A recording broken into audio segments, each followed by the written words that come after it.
প্রশাসনের নির্দেশন যে হল বন্ধ করে দেওয়ার যে বিষয়টি সেটি আপনি বলছিলেন এবং এই হল বন্ধ করার বিষয়ে কিন্তু শিক্ষার্থীরা যেমনটি বলছেন যে অনেক শিক্ষার্থী কিন্তু তারা কিন্তু হল ছেড়ে যাবেন না এবং বেলা 10টার পরে রাজশাহী বিশ্ববিদ্যালয়ের যে হবিবুর মাঠ ছিল এই হবিবুর মাঠ থেকে শিক্ষার্থীরা বিভিন্ন হল থেকে জড়ো হতে শুরু করেন এবং এই হল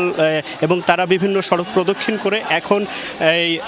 বঙ্গমাতা শেখ ফজিলাতুন্নেসা যে হলটি রয়েছে মেয়েদের হল সেখানে এসেছেন এবং বিভিন্ন হল থেকে কিন্তু শিক্ষার্থীরা এসেছেন এসে কিন্তু তারা বলছেন যে তাদের দাবি দেওয়া না মানা হলে তাদের যে আন্দোলন সেটি কিন্তু চালিয়ে যাবেন। অন্যদিকে আমি যতটুকু দেখতে পেয়েছি যে বিশ্ববিদ্যালয় বন্ধ ঘোষণার পরে সকালে কিছু সংখ্যক শিক্ষার্থী তারা কিন্তু রাজশাহী বিশ্ববিদ্যালয়ের আবাসিক হলের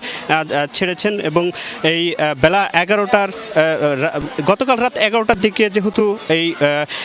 শিক্ষার্থীদের নিরাপত্তা বিবেচনায় জরুরি সিন্ডিকেট সভার আহ্বান করেছিল প্রশাসন এবং সভায়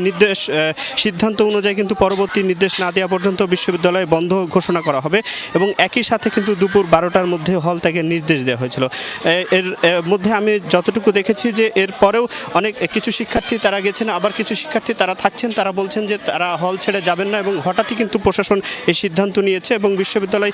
তারা শিক্ষার্থীরা অভিযোগ করছেন যে বিশ্ববিদ্যালয় প্রশাসন তাদের নিরাপত্তা দিতে পারছে না সেজন্য কিন্তু তারা সেই বিষয়টি অভিযোগ করেছেন এবং আমি যতটুকু দেখতে পাচ্ছি যে তারা যেমনটি বলছেন যে আবাসিক হলগুলোতে কিন্তু প্রত্যক্ষদের যে অবস্থান করার কথা অনেক হলে কিন্তু প্রত্যক্ষরা অবস্থান করেনি সে বিষয়েও শিক্ষার্থীরা অভিযোগ করছিলেন এবং ছেলে এবং মেয়েদের হল এবং ছেলেদের হল বিভিন্ন হল থেকে কিন্তু